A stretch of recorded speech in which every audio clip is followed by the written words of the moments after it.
सुनाइए doctor woods. तुम सबको मार। किस तरह के शैतान ने? जो मैं बताऊंगा वो असली है। पिताजी ने मुझे ये नाम दिया।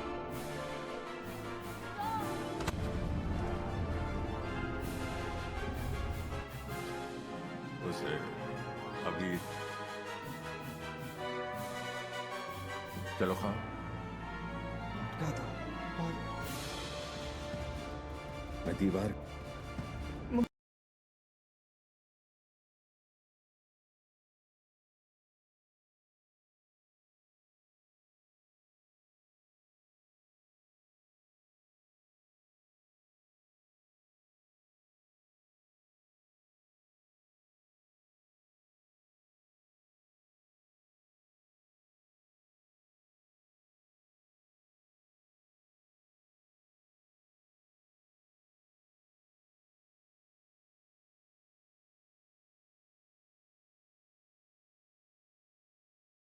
The night Victor Frankenstein decides to defy death. The wind is screaming like it knows what he's about to do.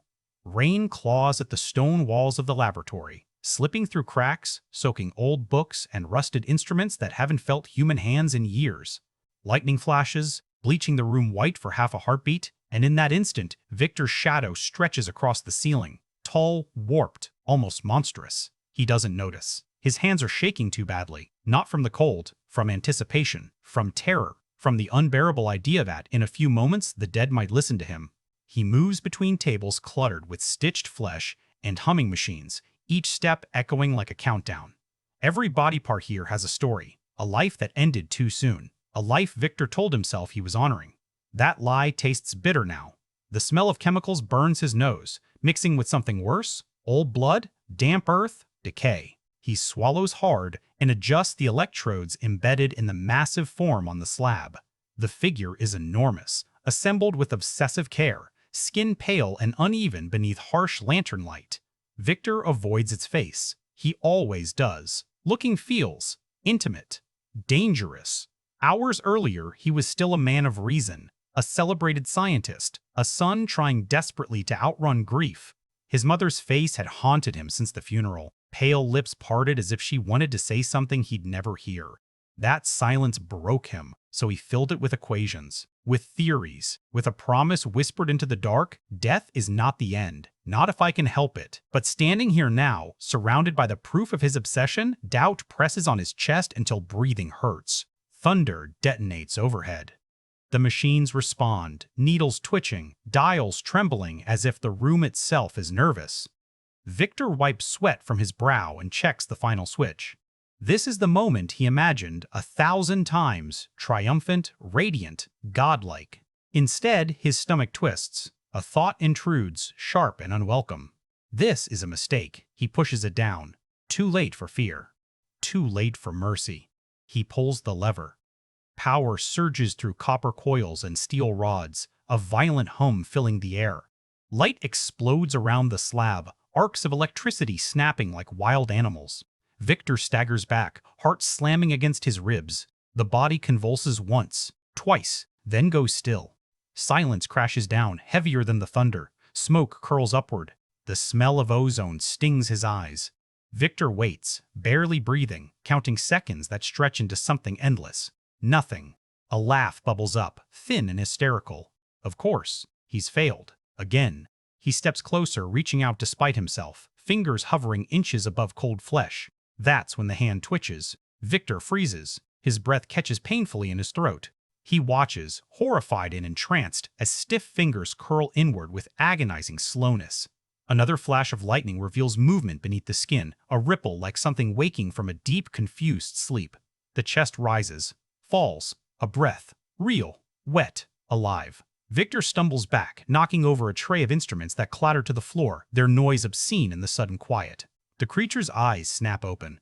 They are not the dull, lifeless orbs Victor expected. They are bright, searching, terrified. The mouth opens, lips trembling, and a sound escapes. Not a roar, not a threat, but a raw, broken gasp. It reaches out blindly, fingers grasping at air, at existence itself. Victor's triumph evaporates, replaced by something colder. This isn't resurrection. This is birth. And like any birth, It comes with screaming consequences. The creature turns its head toward him. Their eyes meet. In that instant, Victor understands the truth he's been running from. He hasn't conquered death. He's invited something new into the world, something that doesn't know what it is or why it hurts. And as the creature tries to speak for the first time, Victor Frankenstein takes a step back, already afraid of what he's created. Victor runs.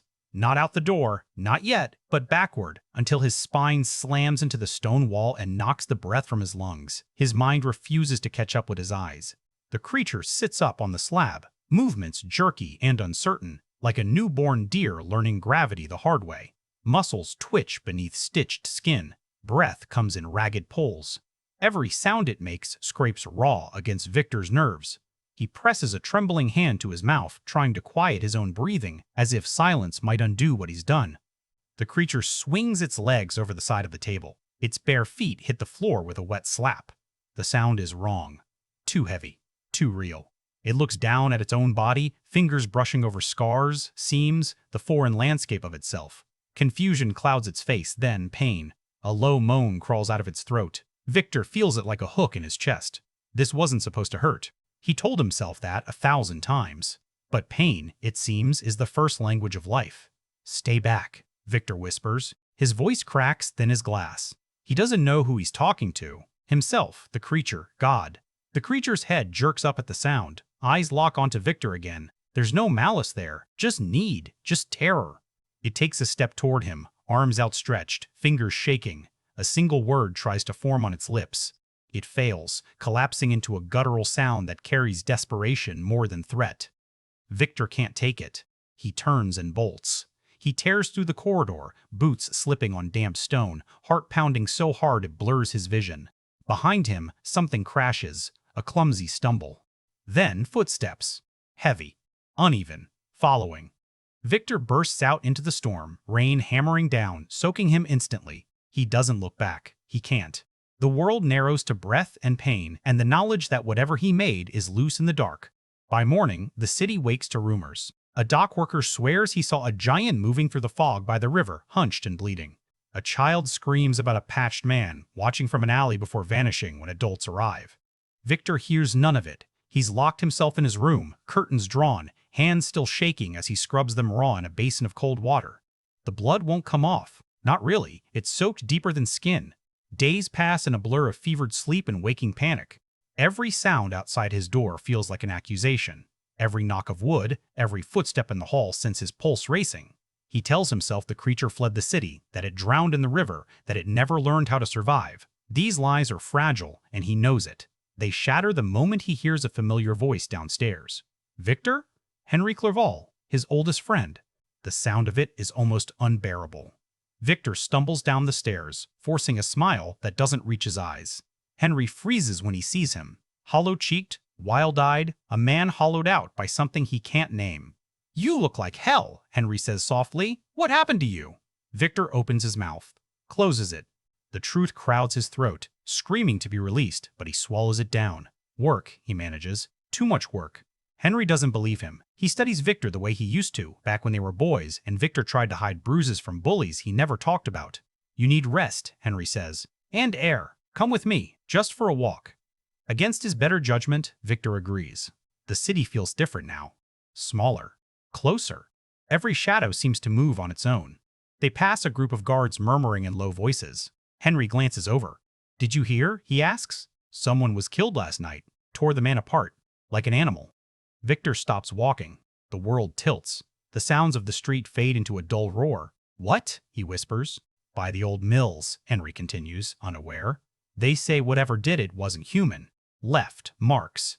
He shudders. The body was barely recognizable. Victor's stomach drops. This is it. The consequence he refused to imagine.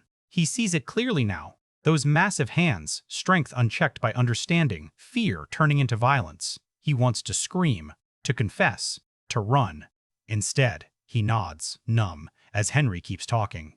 That night, Victor dreams of his mother again. She reaches for him, smiling sadly. When he touches her, her skin splits at the seams, and the creature's eyes stare back at him from her face. He wakes to pounding at his door. "Victor Frankenstein!" a voice calls. "Open up." As he reaches for the handle, he realizes the pounding isn't just coming from outside. There's something else, something heavy, breathing. Right behind the door, the pounding comes again, louder, closer. Victor's hand freezes inches from the handle, every nerve screaming at once. The official voice outside sharpens with impatience, but it's the other sound that steals his breath. The slow, uneven inhale on the other side of the door. Wet, heavy, familiar. His chest tightens until it hurts. He knows that breath. He created it. Victor Frankenstein, the voice outside repeats, open this door now. For one insane moment, Victor imagines throwing the door wide, exposing everything. The creature, the truth, the nightmare stitched together by his own hands. Confession flickers like a fragile flame. Then fear snuffs it out. He twists the handle and pulls the door open just enough to slip through, slamming it shut behind him with a force that rattles the frame. 2 guards stand in the hall, rain-dark cloaks dripping onto the floor. One holds a lantern. Its light wobbles across Victor's face, lingering on his sunken eyes, his shaking hands. You're wanted for questioning, the taller guard says. There's been another death. Another. The word lands like a blow. Victor nods dumbly, stepping away from the door, positioning his body as a shield without even realizing it. The guards exchange a glance but say nothing as they escort him down the stairs. With every step, Victor expects to hear the door behind him explode inward. It doesn't. The silence is worse. The station smells of sweat and ink and old stone.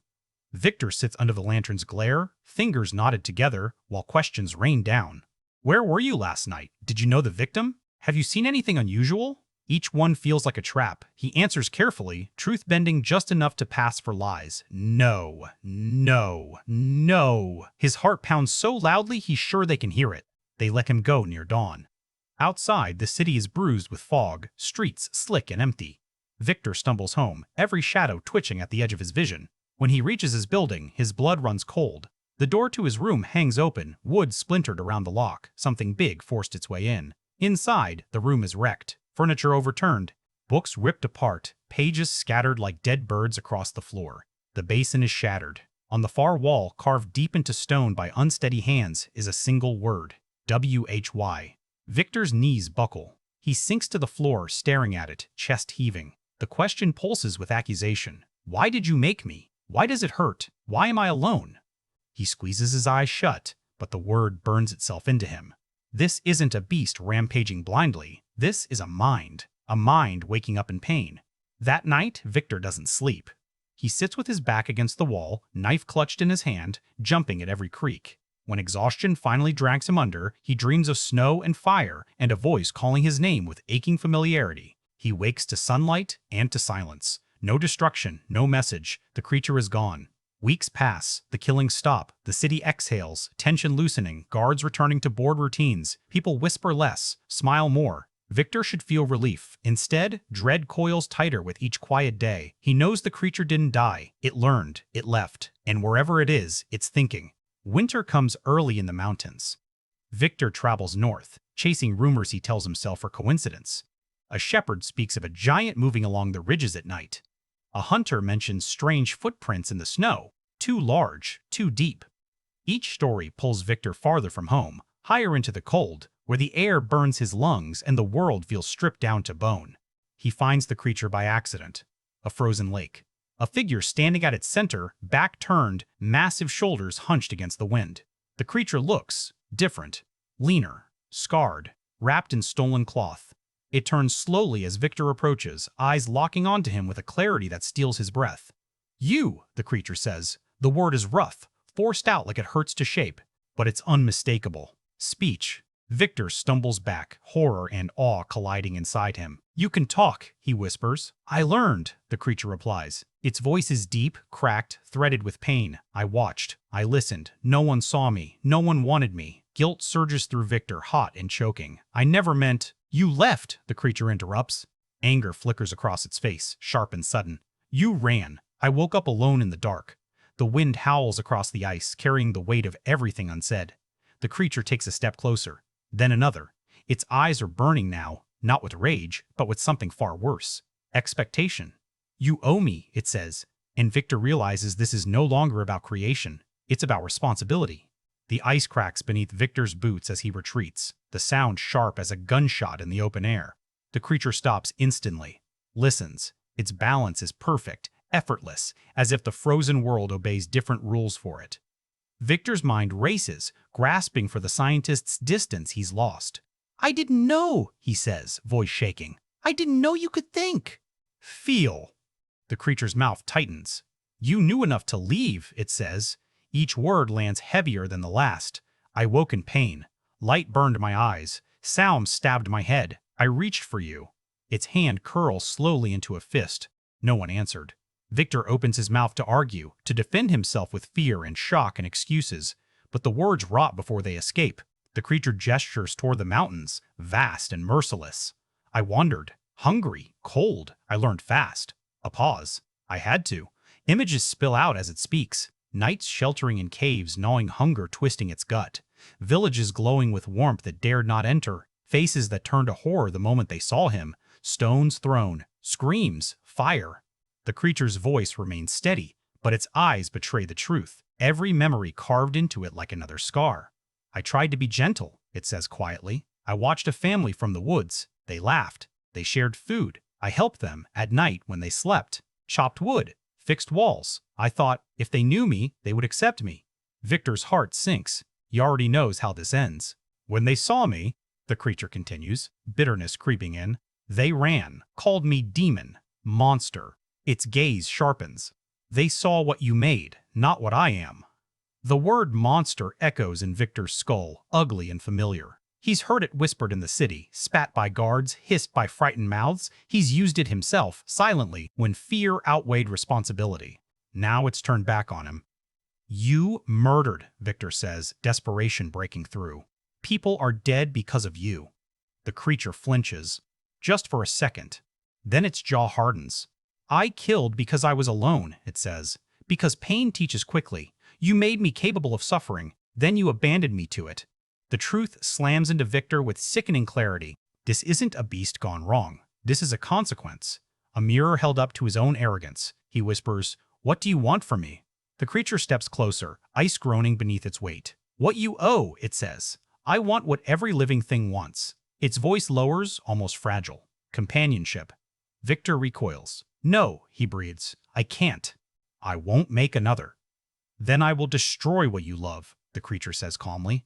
The threat is not shouted. It doesn't need to be. Victor sees it in the creature's eyes, calculated, resolved. This is not blind rage. This is a bargain offered with terrifying clarity. You made me alone, it continues. Give me someone like me, and I will disappear, far from humans, far from you. Deny me. It lets the sentence hang, heavy with implication. Snow begins to fall, softening the world, muffling sound. Victor's thoughts fracture. Another creation means repeating the sin, doubling it. But refusal means blood, innocent blood. Faces flicker through his mind. Henry, his father, children laughing in streets that feel suddenly fragile. His voice comes out hoarse. How do I know you'll keep your word? The creature looks genuinely surprised. You don't, it says, but you will, because you know what I'm capable of, and because you know what you are. That cuts deeper than any threat. Victor turns away, staring across the frozen lake. His reflection wavers beneath the ice, distorted, broken. He sees himself as the world would if it knew. Not a savior. Not a visionary. A man who played God and flinched at the cost. His shoulders sag under the weight of it. I'll do it, he says at last. The words taste like ash. But on my terms. The creature nods once. Satisfied. I will be watching, it says. Do not fail me again. As it turns and walks away, its massive form fading into the white, Victor feels something shift inside him. A line crossed.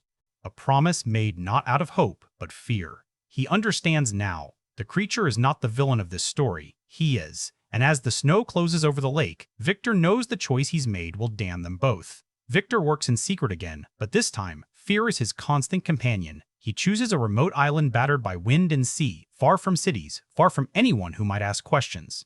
The laboratory he builds there is crude compared to his first, stripped down to function and isolation.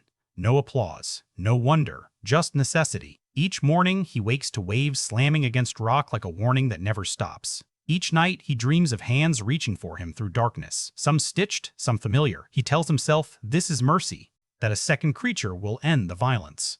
That one sacrifice will prevent countless deaths. But the lie rots quickly. Every bone he gathers feels heavier than the last. Every piece of flesh reminds him of the word carved into his wall, WHY. The question follows him, echoing with every incision. Progress comes faster than before. Too fast. Victor knows the steps now. That knowledge terrifies him more than ignorance ever did. The form on the table begins to take shape. Smaller than the first, more delicate. Female. He hates himself for the calculation behind that choice, as if size and softness could control outcome, as if companionship were a formula. At night, he swears he feels eyes on him. One evening, as he tightens a suture, a shadow stretches across the lab wall. Victor spins around, heart exploding in his chest. Nothing, just the lamp flickering, just the storm outside. He exhales shakily, then freezes. Footprints, massive, wet with seawater, leading away from the door. "He's here," Victor whispers to the empty room. From that moment on, the pressure becomes unbearable. Victor works faster, hands trembling, mistakes piling up. And with every hour, a new terror grows. What happens after? He imagines the two creatures together, imagines them learning, multiplying, a new species born from his arrogance, spreading beyond his control. The thought makes him nauseous. This isn't an ending, it's an escalation. The breaking point comes suddenly. Lightning splits the sky, flooding the lab with white light. Victor looks at the half-finished body on the table and sees it clearly for the first time, not as a solution, but as a curse waiting to breathe. His pulse roars in his ears. No, he can't do this. He won't unleash another unknown into the world. Not again. His hands move before his mind can catch up. He tears the body apart. Flesh rips. Instruments clatter. The sound is brutal, final. Victor gasps for breath, horror and relief tangling inside him as he destroys weeks of work in seconds. When it's over, he stumbles back, chest heaving, staring at the ruin on the table. It's done. The choice is made. A slow clap echoes behind him. Victor turns. The creature stands in the doorway, towering, eyes burning brighter than the storm outside. "I watched you," it says softly, "every night." Terror locks Victor in place. "You can't," he stammers. "I won't." The creature steps forward, gaze dropping to the remains on the table. Something changes in its face. Not rage, not yet. Something colder, deeper. "You promised," it says. "I realized the truth," Victor says desperately. "I can't risk it. I can't doom the world." The creature's laugh is low and hollow. "You doom me instead." In a blur of motion, it smashes equipment aside, sparks flying. Victor scrambles backward as the creature looms over him, voice shaking, not with anger, but grief twisted into something lethal. "You took everything," it says. "And now you take hope." "I won't be blackmailed," Victor shouts, finding a spark of defiance. "I won't." "Then I will be with you," the creature interrupts. "Always." Those words chill Victor more than any threat. "I will follow you," it continues. "On your wedding night, on your happiest day, I will take from you what you took from me." The meaning lands like a blade. Before Victor can react, the creature is gone, vanishing into rain and darkness, leaving destruction and certainty behind. Victor collapses to the floor, shaking, the echo of the threat ringing in his skull. He returns home a broken man, carrying fear like a second spine. The days crawl by toward an unavoidable date, his wedding to Elizabeth. He tries to convince himself the creature is bluffing, tries to believe love will protect him. But on the eve of the ceremony, as Victor stares into the mirror and barely recognizes the man looking back, one truth is impossible to escape. The creature doesn't want to kill him, it wants him to live and suffer. The wedding night arrives wrapped in false calm. Candles flicker softly in the inn, their warm glow fighting back the shadows creeping along the walls. Music drifts up from below. Laughter, clinking glasses, the sound of a future pretending to be safe. Victor stands at the window, staring out into the dark forest beyond the road, every nerve stretched tight. Elizabeth moves behind him, adjusting her veil, smiling with a happiness that makes his chest ache. "You're shaking," she says gently, slipping her hands into his. "It's over now. Whatever haunted you, it's finished." Victor forces a smile. Lies have become second nature. "I just need some air," he says. "I'll be right back." He steps into the corridor, heart hammering. This is it. He told himself the creature would come for him, that he would be ready. A knife rests heavy in his coat. He moves through the silent halls, checking doors, shadows, corners. Nothing. The inn feels too quiet, the kind of quiet that listens back. Then he hears it. A scream. Elizabeth's. It cuts through him like shattered glass. Victor runs. He bursts back into the room to find the window thrown open, curtains flapping wildly in the cold night air. Candles are extinguished, smoke curling upward like ghosts. Elizabeth lies crumpled on the floor, eyes wide and unseeing, a dark bruise blooming at her throat. Victor drops beside her, hands frantic, useless. Her skin is already cooling. "No," he whispers. No, no, no. Behind him, a shape moves in the darkness beyond the window. The creature's face appears for just a heartbeat, illuminated by moonlight. There is no triumph in its eyes, only grim fulfillment. The debt, it seems, is paid. Victor's scream tears out of him, raw and animal, echoing into the night. Grief devours everything. Days blur into one another as Victor follows the creature's trail like a man possessed. His father dies soon after, the weight of loss too much for an aging heart.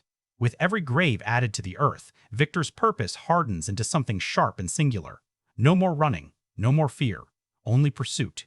He hunts the creature across frozen plains and jagged mountains, driven by rage that burns hotter than exhaustion. The world strips itself down to white and black snow and shadow, breath and pain. Each night the creature leaves signs, as if guiding him. A broken branch, a message scratched into ice, a cruel invitation. You still follow. "Yes," Victor whispers into the wind, "until one of us is dead." At the edge of the world, aboard a ship locked in ice, Victor finally collapses. Fever racks his body, delirium stealing his strength. Sailors find him barely alive, muttering fragments of his obsession. They listen as he tells his story, warning them of ambition unchecked, of knowledge pursued without wisdom. One night, as Victor's breathing grows shallow, the ship grows cold in a way no ice can explain. The creature comes silently. It stands over Victor's body, enormous and still, eyes reflecting something dangerously close to sorrow. It looks down at its creator, the man who gave it life, and nothing else. "You're done," it says softly. "So am I." Victor's eyes flutter open one last time. For a fleeting second, creator and creation look at each other without hatred, just exhaustion, regret. Then Victor Frankenstein exhales and does not breathe again. The creature turns away from the body and steps into the cold light of dawn. There is nothing left for it here, no enemy, no purpose, no name spoken without fear. As it disappears into the endless white, the world remains unchanged. People laughing, loving, dreaming, never knowing how close it came to being remade. And somewhere in the silence, a final truth lingers.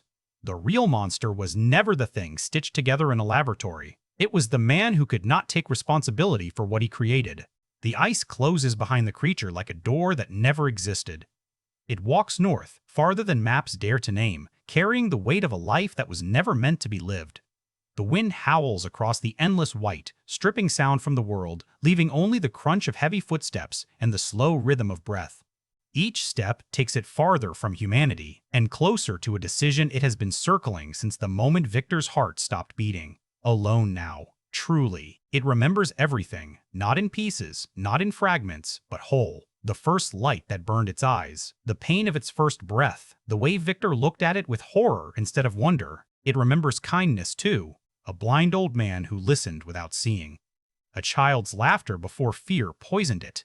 Every memory presses in at once, unbearable in their clarity. The creature stops at the edge of a vast frozen sea.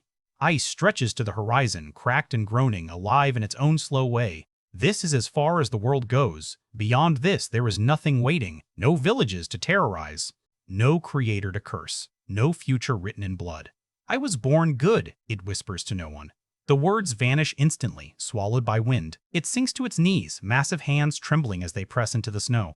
For the first time, there is no anger left to fuel it, no enemy to chase, only grief. Grief for what it might have been, grief for the lives it ended trying to escape loneliness. Grief for the simple truth that no one will ever look at it and see a soul before a shape. Fire flickers in its mind, not the fire of rage, but of ending. It gathers wood from a broken shipwreck trapped in the ice, movements slow and deliberate, almost reverent. Each piece is placed carefully, like a ritual. The creature works until the structure stands tall against the cold, a pyre built not for punishment, but for release. As it works, memories surface unbidden. Victor's voice shaking with fear. Elizabeth's scream, the carved word on stone, W. Why? The creature understands the answer now. Because a man wanted to feel powerful. Because knowledge raced ahead of wisdom. Because responsibility was abandoned the moment it became inconvenient. The creature was never the experiment, it was the aftermath. It strikes flint, sparks jump, for a heartbeat, nothing happens. Then flame catches, small and fragile, licking at the wood, warmth spreads outward, startling in its gentleness. The creature watches the fire grow, reflected in eyes that have seen too much of the world for the short time they've existed. I should never have been, it says softly. But I was. The fire roars higher, crackling like a living thing. Heat pushes back the cold, steam rising from snow.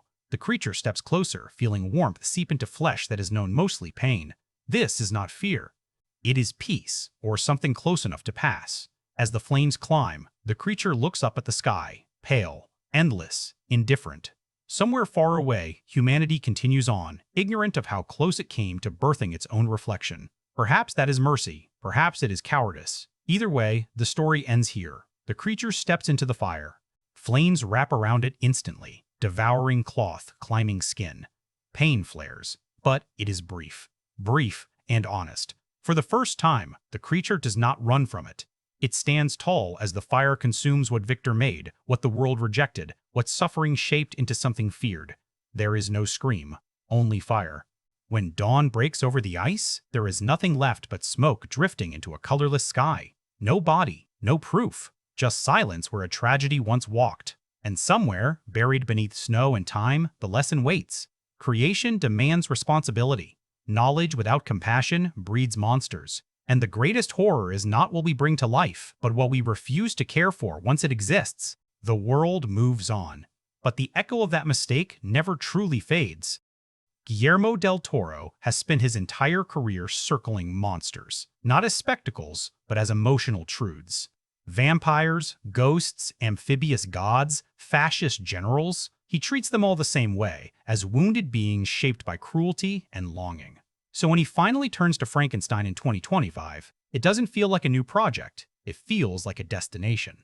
This is a story del Toro has been walking toward for decades, ever since Kronos announced his obsession with mortality, creation, and the unbearable cost of love. Del Toro's filmography reads like a gradual dismantling of the word monster. In Pan's Labyrinth, evil wears a human face while fantasy becomes refuge. In The Shape of Water, the creature is the most emotionally fluent soul in the room. Even Crimson Peak, often dismissed as Gothic excess, is really about inheritance, what we pass down, and what poisons us. Frankenstein sits at the center of all these ideas. Mary Shelley's novel isn't horror in the jump scare sense, it's a philosophical wound. Creation without responsibility. Intelligence without belonging. Love offered too late. Del Toro understands that instinctively. This adaptation had been openly discussed by Del Toro for years, long before cameras rolled. He spoke of the novel as a sacred text, not because it's untouchable, but because it's frequently misunderstood. Most screen versions reduce the creature to a symbol of rage or violence. Shelley wrote something far crueler, a being born innocent, educated by rejection, and brutalized into despair. Del Toro's stated goal has never been reinvention, it's restoration, stripping away pop culture caricature to recover the ache at the heart of the book. That intention shapes everything about this film's creative genesis. Rather than approaching Frankenstein as a horror reboot, Del Toro frames it as tragic romanticism, closer in spirit to Blade Runner than to Universal monster movies. This isn't about lightning bolts and laboratory theatrics, it's about intimacy, about watching a creator flinch from his own responsibility, about a created being discovering language, beauty, and then cruelty, in that exact order. The terror comes not from what the creature does, but from what is done to him. Netflix's involvement is crucial here. This is a studio that has given Del Toro unusual freedom before, most notably with Pinocchio, another story about artificial life and parental failure. That film's stop-motion patience and emotional seriousness made it clear Netflix understood his rhythms. Frankenstein benefits from the same trust. No mandate to chase jump scares, no pressure to modernize for irony's sake. Just time, resources, and permission to be earnest. Something modern genre cinema often avoids like a disease. Del Toro's approach to adaptation is revealing. He rarely treats source material as plot to be followed beat for beat. Instead, he adapts emotional logic. Pinocchio wasn't about a wooden boy learning obedience. It was about grief and fascism. Frankenstein follows that pattern. Expect fidelity to Shelley's themes rather than to the most famous imagery. The ice, the books, the longing for companionship. These elements matter more to Del Toro than stitched skin or Gothic spectacle. Horror, for him, is always psychological first. There's also a deeply personal dimension at play. Del Toro has spoken often about childhood loneliness, about identifying with monsters because they felt honest in a world that demanded conformity.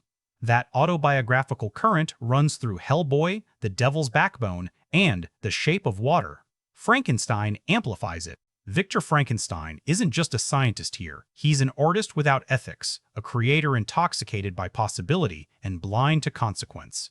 The creature, by contrast, becomes the ultimate outsider, sensitive, observant, desperate to be seen. Del Toro doesn't judge them from a distance. He inhabits them. Visually, his vision leans toward tactile melancholy rather than shock. Del Toro has always preferred physical environments you can almost smell. Rotting wood, damp stone, candle smoke clinging to fabric. Even when visual effects are involved, they're grounded in texture. Expect a world that feels heavy with history, where creation itself looks painful and imperfect. Beauty, yes, but beauty scarred by effort, the kind that costs something. What makes this project especially compelling is timing.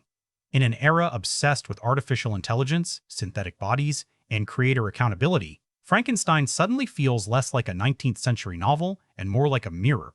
Del Toro isn't chasing relevance, he's exposing how Shelley never stopped being relevant.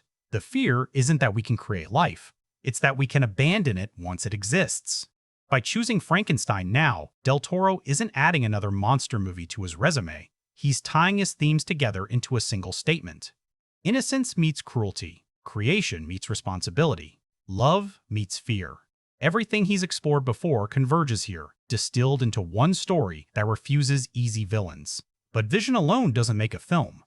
A director's philosophy still has to survive translation into structure, dialogue, and narrative rhythm.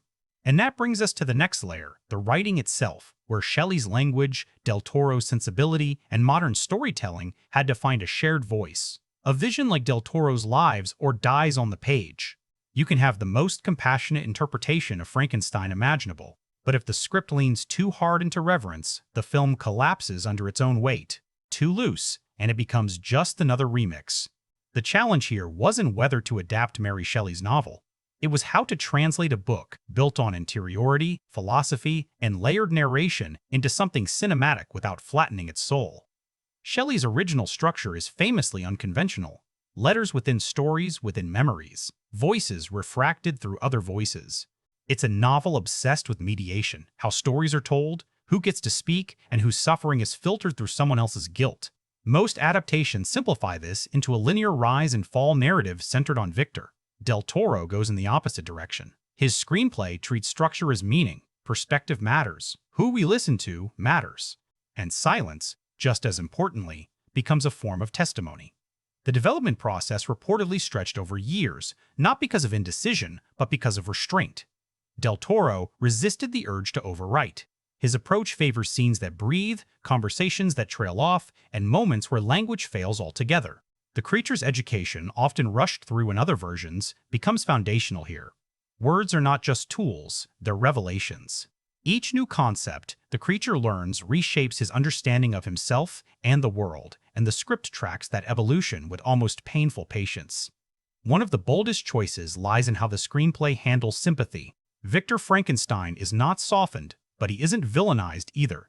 The writing refuses easy moral binaries. Victor's obsession is framed less as arrogance and more as terror. Terror of death, of insignificance, of losing the people he loves. The script lets him articulate that fear eloquently, and that's the trap. His language is beautiful, persuasive, convincing. Meanwhile, the creature often exists in scenes where words fail him entirely. His suffering isn't always verbalized, it's lived. The imbalance is deliberate. Dialogue reflects this philosophy. Victor speaks in long, cascading sentences, full of intellectual certainty and emotional deflection. He explains himself constantly. The creature, by contrast, begins in fragments, sounds, gestures, stolen phrases, and only later acquires fluency. When he does speak fully, it lands like a thunderclap. Not because he's articulate, but because the script has earned every word. You feel the weight of everything he's absorbed in silence. Adaptationally, Del Toro makes a crucial decision. He doesn't modernize the language into irony or understatement. The The script embraces romantic intensity. People speak passionately. Emotions are not minimized for coolness. That choice risks alienating audiences trained on quippy genre dialogue, but it aligns perfectly with Shelley's worldview. These characters feel things too strongly. That excess is the point. Tragedy isn't born from moderation. The screenplay also reframes the novel's famous philosophical questions into dramatic stakes. Rather than lecturing about creation and responsibility, it embeds those ideas in action. Victor's refusals, the creature's requests, the pauses between them. One particularly devastating structural choice is how the script handles the promise of companionship. It isn't a single turning point, it's a recurring wound. Each time hope re-enters the story, the writing gives it just enough plausibility to hurt all over again when it's withdrawn. Pacing is another deliberate gamble. The script moves slowly, but not indulgently. Scenes often end earlier than expected, cutting away before emotional release. That withholding creates tension that accumulates rather than dissipates. You're not allowed the comfort of catharsis when you want it. When it finally arrives, it feels earned and exhausting. Exactly as intended. What's striking is how little the screenplay relies on spectacle. The creation sequence, traditionally the centerpiece of any Frankenstein film, is treated almost modestly. The drama isn't in the mechanics, but in Victor's reaction, or lack of one. The real horror isn't that life is created. It's that once it exists, it's inconvenient. The script understands that the monster is abandonment, not electricity. Del Toro's writing also shows remarkable trust in the audience. It doesn't over-explain motivation. It doesn't underline themes. It lets contradictions stand. Victor can be loving and cruel in the same breath. The creature can be gentle and terrifying without the script justifying either state. That moral discomfort is baked into the narrative design.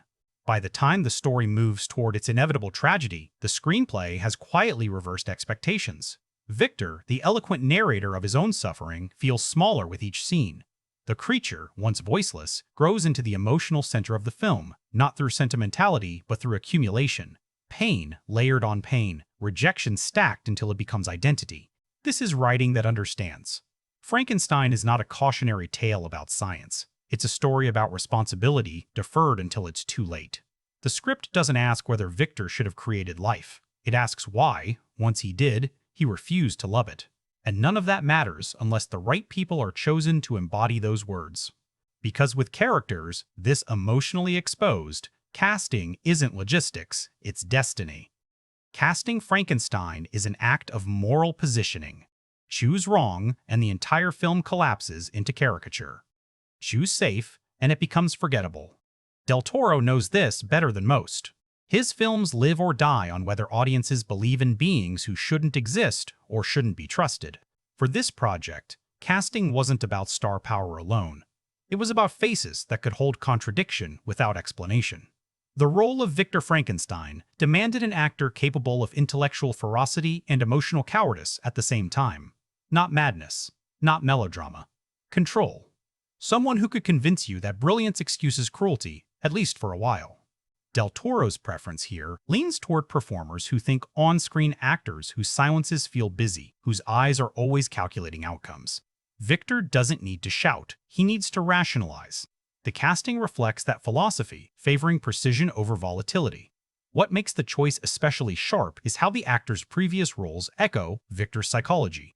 There's a familiarity to watching someone who has often played authority, intellect, or moral confidence slowly rot from the inside.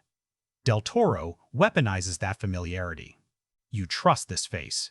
That's the danger. Victor's failure lands harder because it comes wrapped in credibility. You believe him long enough to feel complicit when everything goes wrong. Casting the creature is a different problem entirely. This isn't a performance you hide behind makeup and prosthetics alone. Del Toro has never believed in monsters as disguises. He treats them as amplifiers. The actor beneath must communicate fragility before rage, curiosity before violence. Physicality matters, but so does restraint. Too much theatricality in the creature becomes operatic. Too little, and he becomes inert. The casting here prioritizes expressiveness over intimidation. Crucially, Del Toro avoids the trap of casting the creature as an exercise in suffering alone. This performance requires wonder. The actor must sell the joy of learning language, of recognizing beauty, of discovering kindness in fleeting moments. Only then does the later brutality feel earned rather than imposed. That arc innocence to despair is the spine of the film. Casting someone capable of sustaining it without sentimentality is the film's most consequential decision. Chemistry between Victor and the creature isn't about warmth, it's about asymmetry. One speaks easily, the other listens desperately. Del Toro reportedly prioritized chemistry tests not for emotional harmony but for imbalance. Scenes had to feel tilted, one character always occupying more space, more control, more certainty. When that dynamic fractures later in the film, the shift feels seismic because the groundwork was laid in casting, not dialogue. Supporting roles follow the same philosophy. Elizabeth, often reduced in adaptations to a symbol of domestic purity, is treated here as a moral counterweight. The casting choice reflects strength rather than passivity. Elizabeth sees Victor clearly and loves him anyway, and that's the tragedy. The actor brings grounded intelligence to the role, ensuring she's not simply collateral damage, but a conscious participant in Victor's emotional ecosystem. The ensemble around them is built with intention. Del Toro favors actors with textured faces, lived-in voices, performers who carry history in their posture. These characters don't feel like narrative functions. They feel like people who existed before the camera found them. That authenticity matters in a film obsessed with what it means to be created versus born. Everyone on screen feels born of experience, not casting convenience. There's also a quiet subversion in how Del Toro balances recognition and anonymity. A few familiar faces anchor the film, but many roles are filled by actors not overexposed to genre audiences. That choice preserves immersion. You're not watching stars play tragedy, you're watching tragedy happen to people.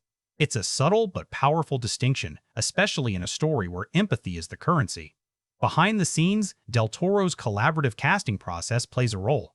He's known for extensive conversations with actors long before contracts are signed.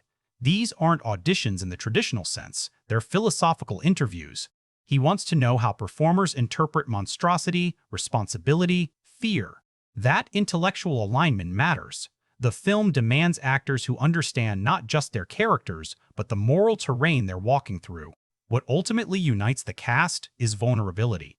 Even Victor, for all his arrogance, is played with exposed nerves. The creature, for all his power, is defined by longing. Elizabeth, for all her strength, is bruised by hope. Del Toro doesn't cast to impress, he casts to bleed.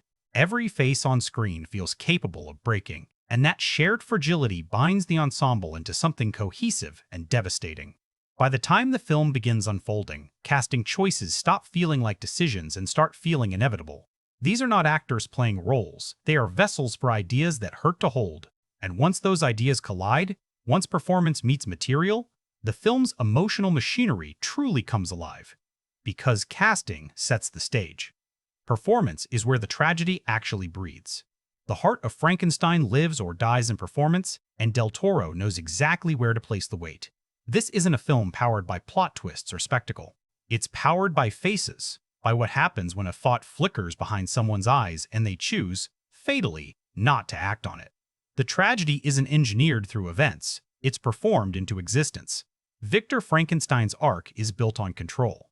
From his first appearance, the performance communicates a man who believes intellect can outrun consequence. Watch how still he is. Shoulders squared.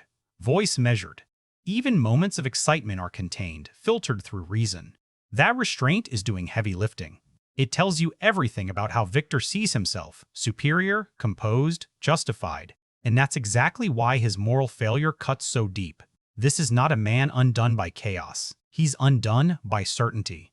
As the film progresses, the performance doesn't explode. It erodes. Victor doesn't suddenly unravel. He tightens. The pauses grow longer. Eye contact shortens. He listens less. There's a chilling sequence where the actor barely reacts to a plea that should shatter him. No shouting, no dramatics, just absence. The performance understands that neglect is often quieter than violence, and far more devastating.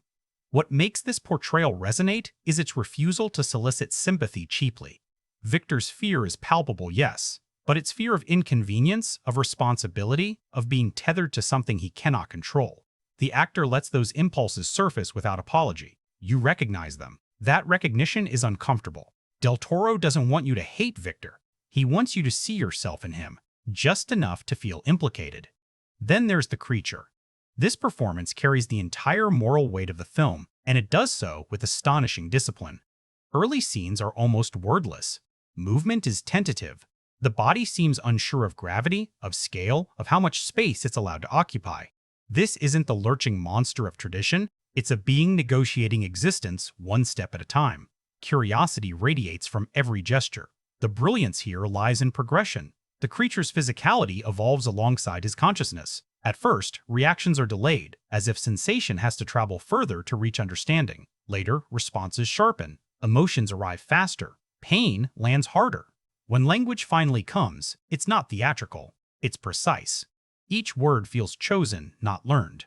That choice transforms speech into an act of courage. There's a scene, quiet, devastating, where the creature experiences kindness without understanding its fragility. The performance doesn't telegraph joy. It absorbs it. Shoulders relax. Breathing slows. Hope sneaks in almost unnoticed. And when that kindness is inevitably withdrawn, the reaction isn't rage. Not yet. It's confusion. That moment does more to justify everything that follows than any speech ever could. When anger finally emerges, it's frightening because it's controlled. The actor never loses sight of the creature's intelligence. Violence isn't impulsive, it's considered. That distinction matters. This isn't a beast lashing out. It's a consciousness responding to accumulated rejection. The performance never asks for forgiveness, but it demands understanding. The dynamic between Victor and the creature is where the film finds its sharpest edge. Shared scenes crackle with imbalance. Victor speaks from authority. The creature speaks from need. Watch how the blocking reinforces this one character, often elevated, centered, dominant. The other framed as peripheral, waiting. As the story advances, that visual hierarchy begins to fracture. When the creature finally occupies the center of the frame, it feels like an earned reckoning. Elizabeth's performance adds another crucial dimension. Too often sidelined in adaptations, here she becomes the emotional conscience of the film. The actor plays her not as naive goodness, but as perceptive empathy. She sees Victor's flaws early. She loves him anyway. That tension between awareness and hope defines her arc. Her stillness contrasts sharply with Victor's agitation. She listens where he avoids. She feels where he theorizes. There's a moment where Elizabeth realizes something is irrevocably wrong, and the performance barely registers it externally. A flicker, a tightening of the jaw, eyes dropping for half a second. That restraint speaks volumes. It tells you this character understands the cost of truth and chooses love, even when it will destroy her. The tragedy lands because the performance never begs for it. Across the ensemble, Del Toro draws performances calibrated to the same emotional frequency. No one overplays. No one winks at the genre. Even minor characters feel internally consistent, grounded in their own fears and desires. This consistency creates a world where the creature's alienation feels acute, not because the people around him are monstrous, but because they're ordinary. Indifference becomes the villain. What unites all these performances is commitment to sincerity. There's no irony shielding the actors from vulnerability. They lean into the material's emotional nakedness. That's risky. It could tip into melodrama. It doesn't, because Del Toro frames performance as observation, not exhibition. We're allowed to watch pain happen without being instructed how to feel about it. By the time the film reaches its most harrowing moments, the performances have done all the work. There's no need for narrative justification. You understand every choice because you've lived inside these characters long enough to know what they'll do before they do it. That inevitability, that sense of tragic momentum, is born entirely from performance. And yet, even the most powerful acting doesn't exist in isolation. It's amplified or undermined by the people surrounding it. The way an ensemble listens, reacts, and shares space can elevate a lead performance into something mythic. That's where the supporting cast steps in, quietly and decisively. Great performances don't exist in a vacuum. They're shaped, sharpened, and sometimes quietly stolen by the people standing just outside the spotlight. In Frankenstein, the supporting cast isn't decorative, it's structural. These characters form the social fabric that defines who belongs and who doesn't. Without them, the creature's isolation would feel theoretical. With them, it becomes suffocatingly real. What Del Toro understands, and many adaptations miss, is that cruelty is rarely theatrical. It's casual, bureaucratic, often well-intentioned. The supporting performances embody that idea. These characters aren't villains twirling mustaches. Their neighbors, mentors, authority figures, passers-by. People who make small choices that accumulate into catastrophe. The actors play them with unsettling normalcy, which makes their impact far more disturbing. Take the figures who first encounter the creature during his early wanderings. These scenes are brief but loaded. The performances don't exaggerate fear or hatred. They register surprise, discomfort, reflex. A step back, a voice tightening, eyes flicking toward escape. The actors understand that rejection doesn't need shouting, it only needs distance. That subtlety sells the creature's trauma more effectively than any overt violence could. One particularly haunting supporting turn comes from a character who offers temporary sanctuary. The actor plays kindness not as heroism, but as instinct, a brief moment where humanity functions the way it should. The performance is gentle, unshowy, almost offhand, and that's why it devastates when the bond fractures. The loss isn't dramatic, it's abrupt. The actor barely changes expression, and somehow, that restraint makes the moment echo far longer than expected. Del Toro's casting philosophy shines here. He gravitates toward performers with expressive restraint, actors who can suggest entire histories with posture alone. Wrinkled hands, a guarded glance, a voice worn down by compromise. These details matter in a film obsessed with origin. Everyone else feels like they've been shaped by time, by society, by repetition. The creature hasn't. That contrast sharpens every interaction. Elizabeth's place within the ensemble is especially crucial. While she functions as a lead emotionally, her power comes from how she interacts with others. Scenes where she listens to Victor, to outsiders, to silence, become moral checkpoints. The actor plays her as someone constantly measuring the emotional temperature of a room. She notices discomfort before it speaks. That sensitivity positions her as the film's quiet conscience, and the ensemble responds accordingly. Watch how other characters react to Elizabeth compared to Victor. There's warmth, openness, less defensiveness. These aren't scripted speeches. They're behavioral shifts, embedded in performance. The ensemble recognizes her emotional fluency, and the film uses that recognition to underline Victor's growing isolation. He's surrounded by people, yet increasingly unreachable. The supporting cast makes that isolation visible. Authority figures in the film, whether institutional or social, are portrayed without caricature. The actors avoid cruelty, opting instead for procedure, rules, normalcy. That choice is chilling. It suggests a world where suffering isn't caused by monsters, but by systems that value order over compassion. The performances make these systems feel human, which is exactly the problem. No one feels responsible. Everyone feels justified. Del Toro also uses the ensemble to modulate tone. Moments of warmth, humor, or normalcy aren't distractions. They're pressure valves. A shared meal, a passing joke, a quiet domestic ritual. These scenes are performed with relaxed authenticity, grounding the film in lived experience. They remind you what the creature is missing, not abstract acceptance. Daily life, the privilege of being unremarkable. There's an elegance in how the ensemble listens. Reaction shots linger just long enough to matter. A character hears something they don't yet understand. Another chooses not to ask a question. These micro-decisions, played honestly, ripple outward. The supporting cast doesn't comment on the tragedy. They unknowingly construct it. What's remarkable is how consistent the performances feel across roles of varying size. No one overreaches. No one competes for attention. That cohesion reflects Del Toro's on-set ethos. He treats ensemble as ecosystem. Every performance feeds the others. The result is a film where even minor characters feel ethically implicated simply by existing within the same world. By the time the story tightens toward its inevitable collapse, the ensemble has done its work. You don't need exposition to understand why events unfold the way they do. You've watched a society fail, politely and persistently. The supporting cast hasn't just filled out the world. They've defined its limits. And once those limits are clear, the environment itself begins to speak. Walls, rooms, landscapes. They all start reflecting the same emotional architecture. Which brings us to the physical world of Frankenstein, meticulously designed to echo every fracture we've just witnessed in human form. The world of Frankenstein isn't just a backdrop for tragedy. It's an extension of it. Every corridor, every room, every weathered surface feels like it has absorbed the emotional residue of the people who pass through it. Del Toro has always treated production design as storytelling, not decoration, and here it becomes one of the film's most eloquent voices. You don't just watch this world, you feel pressed into it. The production design rejects the polished Gothic iconography most audiences associate with Frankenstein.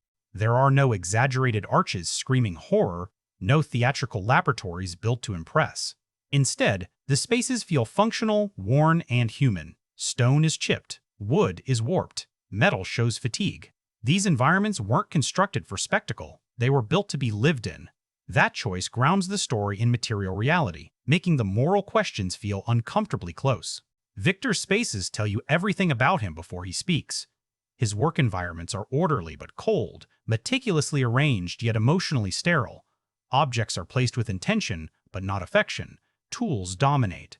Comfort is secondary. The design communicates obsession without exposition. This is a man who values control over care, function over consequence. Even light seems rationed in his spaces, as if warmth were an inefficiency. Contrast that with the spaces the creature encounters in the world beyond Victor. These environments breathe, fireplaces crackle, textiles soften edges, natural light spills imperfectly through windows. The production design subtly suggests what Victor has rejected: community, imperfection, warmth. These places aren't idealized, but they feel alive. And that aliveness makes the creature's exclusion from them sting all the more. Del Toro's fascination with decay is especially potent here. Decay isn't framed as ugliness, it's framed as truth. Peeling paint, eroded stone, rusted iron, these textures suggest time passing, neglect accumulating, history refusing to stay buried. The world looks like it remembers things the characters are trying to forget. That memory becomes a silent witness to Victor's failure. Color plays a quiet but devastating role. The palette avoids extremes. No saturated blacks and whites. Instead, the film lives in bruised earth tones, muddy greens, sickly yellows, exhausted browns. These colors feel drained, as if the world itself is tired. When warmer hues appear, they register emotionally rather than aesthetically. A candle flame, a patch of sunlight, a red garment standing out against a muted field. These moments feel precious because the design has taught you scarcity. Costume design operates in perfect harmony with the environments. Clothing doesn't announce character, it reflects circumstance. Victor's attire remains composed, structured, resistant to disorder even as his actions unravel lives. The creature's clothing, by contrast, evolves. Early garments hang awkwardly, ill-fitting both physically and socially. Later, his attire begins to suggest adaptation, an attempt to belong, to mirror humanity. The costumes tell that story without dialogue, one seam at a time. There's a particular sensitivity in how the creature's physicality is integrated into the design. His body doesn't clash with the world, it absorbs it. Fabric creases around him, shadows cling, dirt settles naturally. The production design refuses to isolate him as an object. He is part of the environment, even when the people in it refuse to acknowledge that fact. That integration reinforces the film's central cruelty. The world accepts him before humanity does. Del Toro also uses scale with surgical precision.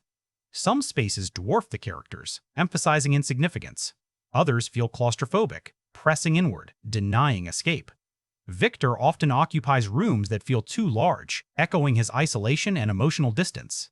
The creature, conversely, is frequently framed in spaces that are just slightly too small, reinforcing the sense that the world was not built with him in mind.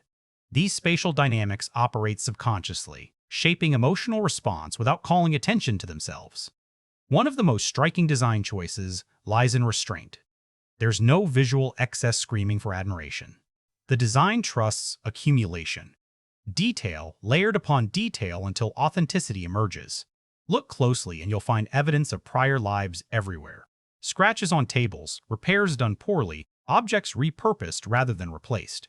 These marks suggest a world shaped by necessity, not aesthetics. A world where survival matters more than beauty. And yet, beauty emerges anyway. Nature itself becomes part of the production design. Landscapes aren't romanticized, they're indifferent. Mountains loom without offering solace. Ice isolates rather than purifies. Forests conceal as much as they reveal. The natural world doesn't judge, but it doesn't comfort either. That neutrality underscores the film's philosophical spine. The tragedy isn't cosmic, it's human. What elevates the production design from impressive to essential is how seamlessly it aligns with theme. Creation versus responsibility. warmth versus control, belonging versus isolation. These ideas aren't just spoken, they're built into walls, stitched into fabric, eroded into stone. The world itself becomes an argument the characters are too flawed to articulate. By the time the film reaches its emotional breaking points, the environment feels complicit. You've watched it shape behavior, enable neglect, offer refuge, and withdraw it without ceremony. The design doesn't comment, it observes. And that observational quality makes the tragedy feel inevitable rather than imposed. But a world, no matter how meticulously constructed, only truly lives once it's seen. How that world is framed, lit, and moved through determines whether its emotional weight reaches us or dissipates into scenery. That responsibility falls to the camera. And in Frankenstein, the camera doesn't just record the world, it mourns it. The camera in Frankenstein behaves less like an observer and more like a conscience. It doesn't rush. It doesn't flinch. It stays when most films would cut away. Del Toro's longtime visual philosophy, rooted in empathy rather than spectacle, finds one of its purest expressions here. Cinematography becomes an ethical act. How you look at something determines how you treat it. From the opening frames, the visual language establishes patience. Shots linger just a beat longer than comfort allows. The camera often holds on faces after dialogue ends, letting reactions bloom or wither in real time. Silence isn't dead air, it's narrative space. This restraint trains the audience to watch rather than consume. You're not pulled forward by momentum. You're asked to sit with consequence. Lighting does extraordinary emotional work. Del Toro favors motivated sources, candles, firelight, overcast skies, so illumination always feels earned. Light doesn't flatter, it exposes. Faces are frequently half-lit, carving characters into dualities of shadow and visibility. Victor, especially, is often framed with light striking only part of his face, visually echoing his moral fragmentation. The camera never announces this symbolism. It simply repeats it until it lodges in your subconscious. The creature's relationship with light evolves throughout the film. Early on, illumination feels overwhelming, harsh, uncontrolled, invasive. Highlights bloom too bright. Shadows swallow form. As the creature gains understanding, lighting softens. Contrast evens out. The world becomes legible. That progression isn't accidental. It mirrors consciousness forming. Seeing, here, is learning. Lens choices reinforce emotional distance. Wider lenses dominate early sequences, subtly warping perspective and emphasizing isolation. Faces distort at the edges. Spaces feel larger than life, and intimacy becomes elusive. As relationships briefly form, the camera shifts toward longer focal lengths, compressing space, allowing characters to exist closer together within the frame. When those relationships collapse, the visual language retreats again. Distance returns, always earned. Camera movement is deliberate and sparing. When the camera moves, it matters. Slow tracking shots follow characters not to show off technique, but to align us with their emotional velocity. A particularly devastating movement follows the creature as he approaches hope. Unbroken, unhurried, only to halt abruptly when that hope evaporates. The stop lands like a slammed door, no music cue required. Static compositions are equally expressive. Many scenes unfold in locked-off frames that refuse to guide your attention. Characters enter and exit without the camera accommodating them. This creates a sense of indifference, an unyielding world that won't adjust itself to individual suffering. The effect is quietly brutal. You're not comforted by cinematic empathy, you're confronted with cinematic truth. Del Toro and his cinematographer also use framing to reinforce hierarchy. Victor is often centered, balanced, visually affirmed by composition. The creature is pushed to edges, partially obscured, cut off by door frames or foreground objects. These aren't accidents of blocking, they're visual sentences. The frame itself tells you who is permitted to belong. As the narrative advances, those compositional rules begin to erode. The creature gradually claims the center of the image. Victor drifts off. Axis, balance, destabilizes. The camera doesn't announce the shift, it allows it. By the time the film approaches its final movements, the visual grammar has inverted completely. Power has changed hands. Responsibility has been reassigned. Texture is another critical element. The cinematography embraces grain, shadow detail, and imperfect exposure. Blacks aren't crushed, highlights aren't pristine. The image breathes. This choice rejects digital cleanliness in favor of tactility. You feel the air. You sense the cold. The image carries weight. That materiality aligns with the film's obsession with physical existence, bodies that ache, environments that press back. There's an almost painterly quality to certain compositions, but never in a self-conscious way. Frames recall Romantic-era canvases, figures dwarfed by landscape, humans framed against indifferent nature, yet the camera resists prettification. When beauty appears, it's fragile, fleeting, often followed by cruelty. The cinematography understands that aesthetic pleasure without moral grounding is empty. One of the film's most powerful visual strategies is repetition. Certain framing motifs recur: doorways, windows, thresholds. Characters are constantly positioned between spaces, neither inside nor out. The creature lives in these liminal frames. Victor creates them. The camera returns to these images again and again, quietly reinforcing the film's central question: who decides where someone belongs? Crucially, the cinematography never fetishizes suffering. Pain is shown, not exploited. The camera maintains dignity even in devastation. It doesn't linger for shock, it lingers for recognition. That distinction defines the film's moral stance. To look is to acknowledge. To acknowledge is to accept responsibility. By the time the final images arrive, the visual language has done something remarkable. It has trained you how to watch this story. It has slowed your instincts. It has sharpened your empathy. The camera hasn't just shown you a tragedy, it has implicated you in the act of witnessing it. And once sight has done its work, sound takes over. Because what you hear in Frankenstein, and just as importantly, what you don't, deepens the wound the images have already opened. Sound is where Frankenstein stops being observed and starts being felt in the body. Long after images fade, what lingers is vibration, low frequencies that sit in your chest, silences that stretch uncomfortably, music that doesn't guide emotion so much as excavate it. Del Toro has always understood sound as psychology, and here it becomes the film's nervous system. The score avoids grandiosity. No sweeping themes announcing tragedy. No operatic declarations of doom. Instead, music arrives cautiously, almost apologetically. Single notes, sparse motifs. Instruments introduced like strangers testing the room. The composer treats restraint as power, allowing absence to do as much work as sound. When music finally swells, it feels earned, less like manipulation, more like release. There's a recurring motif built around repetition rather than melody. Notes circle each other, never fully resolving.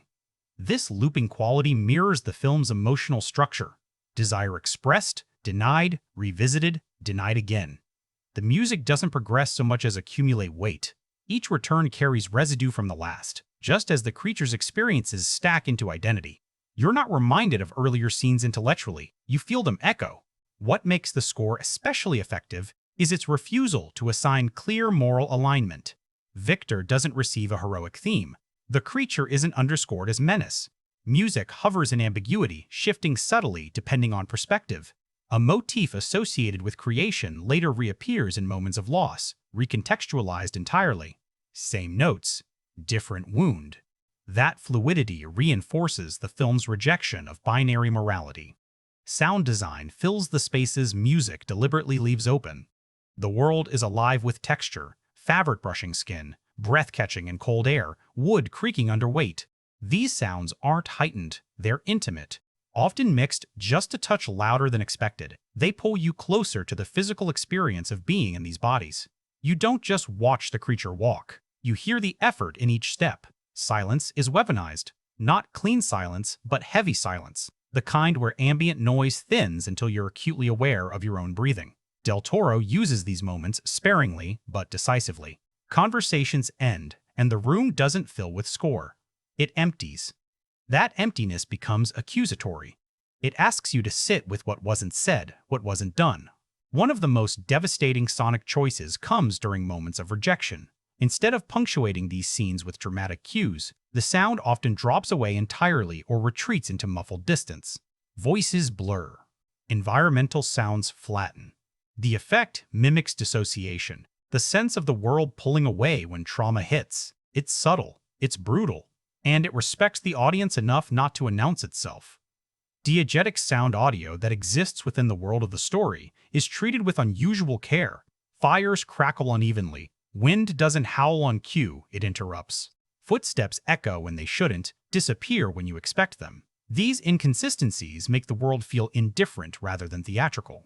Nature doesn't perform emotion, it persists. That persistence becomes its own commentary. When music and sound finally converge, the result is suffocating in the best way. Instruments layer not harmoniously, but insistently. Frequencies overlap. Space collapses. It's not a crescendo designed to thrill. It's an accumulation designed to overwhelm. The score doesn't tell you how to feel. It places you inside a feeling and refuses to let you out until the scene is finished with you. There's also a fascinating use of restraint around the creature's voice. Early vocalizations are fragile, almost tentative, recorded with an intimacy that makes them feel dangerously close. As language develops, clarity improves, but the mix never privileges his speech over the environment. His words fight for space just like he does. Even when he's articulate, the world refuses to fully listen. What's remarkable is how the audio landscape reinforces the film's central cruelty without ever stating it outright. The world is loud when it doesn't matter, quiet when it does. Music offers solace too late. Silence arrives too early. Sound becomes another system that fails the creature, not out of malice, but indifference. By the final movements, you're conditioned to listen differently. You anticipate absence. You brace for quiet. When sound does arrive, it hits harder because the film has taught you to respect it. That's discipline. That's trust. And behind that discipline lies a production process that had to balance intimacy with scale, patience with logistics, and vision with reality. Because crafting a film this controlled, this emotionally precise, is rarely smooth. The story of how Frankenstein was actually made is almost as revealing as the story it tells. Some films feel controlled because they're timid. Frankenstein feels controlled because it survived chaos and refused to let that chaos show. The production journey behind this film mirrors its themes uncannily: ambition wrestling with responsibility, patience battling urgency, and a constant tension between creation and consequence. Del Toro didn't just direct this film, he protected it. From the outset, the production schedule favored deliberateness over speed. This wasn't a shoot built for efficiency, it was built for immersion. Sets were constructed to be used, not glanced at. Actors were encouraged to inhabit spaces long before cameras rolled. Del Toro is notorious for this approach. He wants performers to feel the temperature of a room, to know where the light falls at different hours, to develop muscle memory inside environments. That philosophy slowed things down. Intentionally, weather became an unplanned collaborator. Exterior sequences were frequently delayed, not because conditions were unsafe, but because they were wrong. Del Toro waited for skies that felt emotionally accurate rather than visually convenient. Gray had to be the right gray. Cold had to bite properly. The crew learned quickly that rushing would only mean reshooting later. The film's patience was enforced at every level. One recurring challenge involved balancing practical effects with performance. The creature's physical presence required extensive prosthetics, but Del Toro refused to let makeup dictate movement. Adjustments were made repeatedly so the actor could breathe, emote, and move with relative freedom. Some days were lost to recalibration. Others to discomfort. The payoff is visible on screen. The creature never feels trapped by design. He inhabits it. Del Toro's on-set demeanor shaped the atmosphere profoundly. He runs a set that feels more like a workshop than a factory. Conversations are constant. Questions are welcome. Emotional check-ins matter. Actors weren't just asked how a scene played, but how it felt. That openness created trust, but it also demanded vulnerability. There was nowhere to hide behind technique. If something felt false, it was dismantled and rebuilt. Improvisation played a quiet but crucial role. While the script was tightly constructed, Del Toro remained open to moments that emerged organically. Small gestures, a delayed reaction, a line delivered softer than planned, a glance held longer were often incorporated after being spotted in rehearsal. These weren't accidents, they were discoveries. The film's emotional authenticity owes much to these micro-adjustments. Not everything went smoothly. The sheer emotional weight of the material took a toll. Cast and crew have spoken about days that ended heavy, quiet, drained. Del Toro acknowledged this openly, encouraging breaks when needed. He understands that making a film about abandonment, rejection, and grief requires care behind the camera as well as in front of it. Burnout would have been the true monster. Technical challenges surfaced late in the process. Sound design had to be reworked extensively to preserve intimacy without losing clarity. Several sequences were remixed multiple times to find the balance between silence and presence. Similarly, the edit demanded restraint. Early cuts leaned longer, heavier. Del Toro trimmed not for pace, but for pressure. Scenes had to suffocate just enough without overwhelming. Reshoots, when they happened, weren't about fixing mistakes. They were about sharpening intention. A reaction shot here, a reframed exchange there. Nothing flashy, everything precise. Del Toro approached these adjustments like a sculptor refining contours already visible. The shape was right. The surface needed clarity. Perhaps the most telling behind-the-scenes detail is how little emphasis was placed on spectacle during production. No hype days, no viral teases. The crew wasn't making a monster movie. They were making a tragedy. That mindset kept performances grounded and choices restrained. The film never chases awe. It earns sorrow. By the time production wrapped, Frankenstein felt less like a project completed and more like something survived. The cast emerged bonded, not through shared excitement, but through shared emotional labor. That cohesion translates directly to the screen. You feel it in the way scenes breathe, in the trust between performances, in the confidence of restraint. And then the film left the controlled environment of production and entered a far less predictable space, the marketplace. Numbers, expectations, narratives imposed from the outside. A story about responsibility now faced an industry rarely known for it. How Frankenstein was received, financially and culturally, reveals almost as much as the film itself. A film like Frankenstein doesn't walk into the marketplace quietly, but it also doesn't play by the usual commercial rules. This was never positioned as a four-quadrant spectacle or a nostalgia-fueled reboot engineered for opening weekend domination. Its commercial journey reflects that tension between expectation and intention, between what the industry wanted it to be and what it stubbornly chose to remain. From the start, release strategy mattered as much as numbers. Rather than a splashy wall-to-wall rollout, the film followed a more deliberate path. Limited early screenings built conversation around tone and ambition instead of spectacle. The marketing leaned into atmosphere, not plot. Faces lingered in trailers. Silence was allowed to exist. This wasn't a campaign promising thrills. It was a campaign daring audiences to sit with discomfort. Opening performance reflected that positioning. Initial numbers were solid rather than explosive, driven by curiosity, director loyalty, and genre audiences willing to trust Del Toro. Horror fans showed up expecting unease. Prestige audiences followed for the craft. What didn't arrive in massive waves was casual traffic. This isn't a film you stumble into, you choose it. That distinction defines its commercial arc. Where the film surprised analysts was in its staying power. Drops between weekends were softer than typical genre fare, especially for something this heavy. Word of mouth didn't scream excitement, it whispered conviction. Viewers didn't leave saying they had a great time. They left saying they couldn't stop thinking about it. That kind of response doesn't front-load box office, it sustains it. International performance proved especially telling. Markets with strong appreciation for Gothic literature and auteur cinema responded warmly. The film's emotional universality, rejection, responsibility, longing translated more cleanly than its period trappings might suggest. This wasn't a culturally specific story, it was a human one. That breadth helped balance regions where the film's restraint limited mass appeal.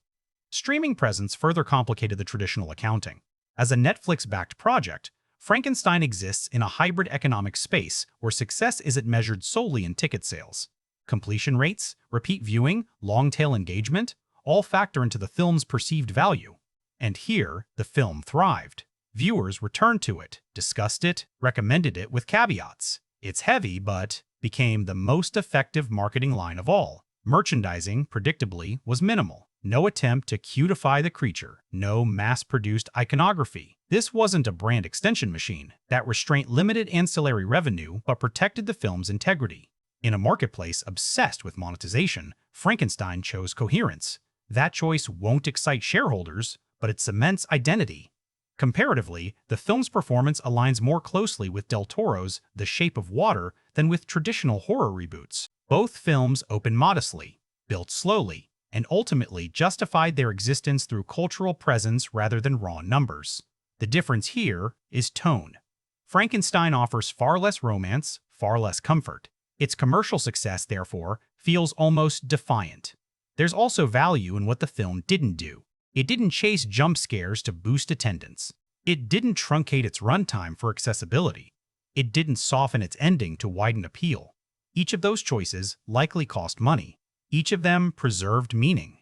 In an industry where compromise is often framed as pragmatism, Frankenstein treats it as loss. Financially, the film landed where it needed to. It justified its budget through a combination of theatrical endurance and streaming longevity.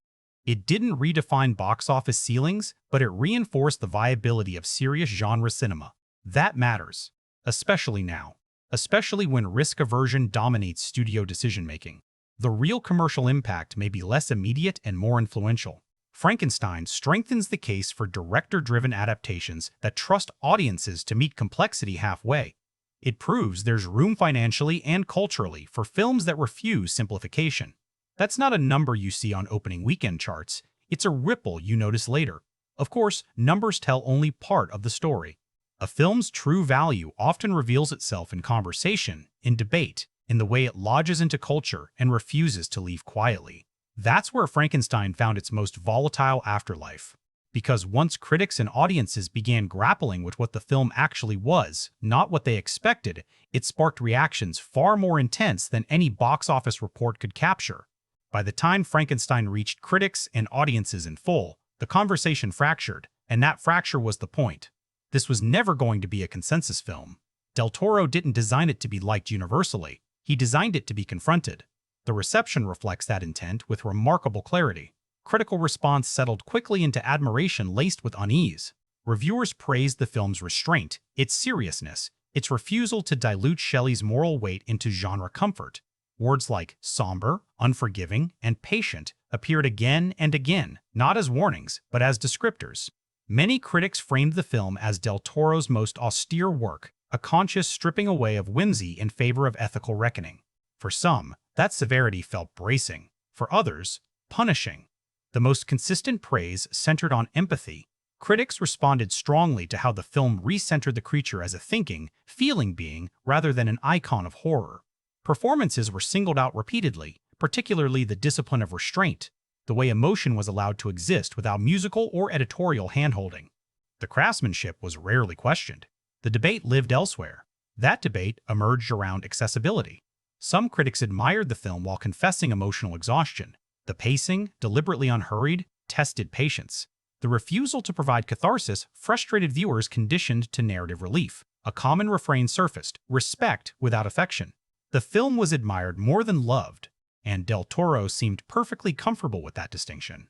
Audience reaction proved even more polarized. Viewers expecting a traditional horror experience felt blindsided. There were no crowd-pleasing shocks, no villain to cheer against. Social media filled with reactions that began with disclaimers. "This isn't what I expected, but," or "I didn't enjoy it, but I can't stop thinking about it." That tension became the film's signature. For a certain segment of the audience, the film landed with devastating precision. Readers of Shelley's novel, fans of slow-burn cinema, viewers drawn to moral ambiguity. They embraced it as a corrective to decades of misinterpretation. Discussions dissected specific scenes, moments of silence, choices not made. The film didn't trend for spectacle. It lingered for thought. The critic-audience divide wasn't hostile so much as philosophical. Critics evaluated intention and execution. Audiences evaluated experience. Frankenstein demands alignment between those two metrics, and not everyone was willing or able to provide it. That gap fueled discourse rather than diminishing interest. Disagreement became engagement. Awards conversation followed a similar pattern. The film earned recognition in craft categories, production design, cinematography, score, where its precision was undeniable. Performance discussions circulated passionately, though never predictably. This wasn't an awards-bait narrative built around transformation or theatrics. It was quieter, harder to package. That likely limited its ceiling while deepening its credibility. Culturally, the film arrived at an uncanny moment.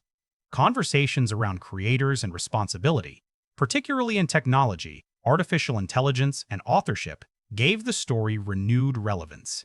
Think pieces drew parallels without the film ever making them explicit. Frankenstein didn't comment on modern anxieties directly. It simply exposed how old they really are. Memes were scarce. Quotes weren't endlessly recycled. This wasn't a film designed for fragmentation. It resisted becoming content, and yet it persisted. Academic circles embraced it. Film forums returned to it. Classroom discussions resurrected Shelley through Del Toro's lens. Longevity replaced virality. What's fascinating is how the film's reputation evolved even within weeks. Initial reactions that labeled it cold softened into appreciation for its refusal to console. Viewers revisiting the film reported deeper emotional access the second time around once expectations had recalibrated. The film didn't change, the audience did. This evolution hints at where Frankenstein may ultimately land, not as a universally beloved adaptation, but as a reference point. A film cited when discussing responsibility in art.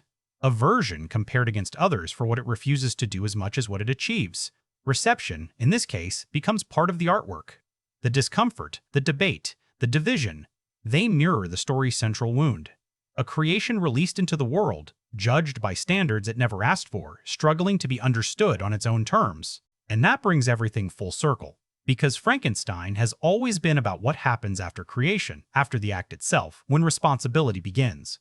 To understand what this film ultimately means, you have to step back from reaction and consider legacy. What does it say? What does it leave behind? And what kind of monster or mirror does it become over time? Every great adaptation eventually stops belonging to its creator and starts belonging to the questions it leaves behind. Frankenstein reaches that point quietly, without fanfare, by refusing to resolve the discomfort it creates. Del Toro doesn't offer answers. He sharpens the questions until they hurt. And that choice defines the film's legacy far more than any single scene or performance. At its core, this Frankenstein is about responsibility delayed, not denied delayed. Victor doesn't create out of malice. He creates out of fear, fear of death, fear of insignificance, fear of loss. That motivation is recognizably human. That's the trap. The film insists that good intentions don't mitigate harm when responsibility is abandoned the moment it becomes inconvenient. Creation is easy. Care is not. The creature embodies the cost of that imbalance. He isn't born monstrous, he's educated into despair. Every interaction reinforces the same lesson. Intelligence without belonging is torture. The film treats loneliness as a form of violence, slow, cumulative, normalized. By the time the creature turns toward destruction, the question is no longer why he does it, but why anyone expected a different outcome. Del Toro also reframes monstrosity itself. Monsters aren't defined by appearance or action, but by refusal. Refusal to see, refusal to listen, refusal to stay. Victor's greatest sin isn't ambition, it's withdrawal. He creates life, then vanishes emotionally. The film suggests that abandonment is the original violence, and everything else is consequence. There's an unmistakable modern resonance here. In an age of rapid creation, technological, cultural, ideological, the film asks an uncomfortable question: what happens after we build something and walk away?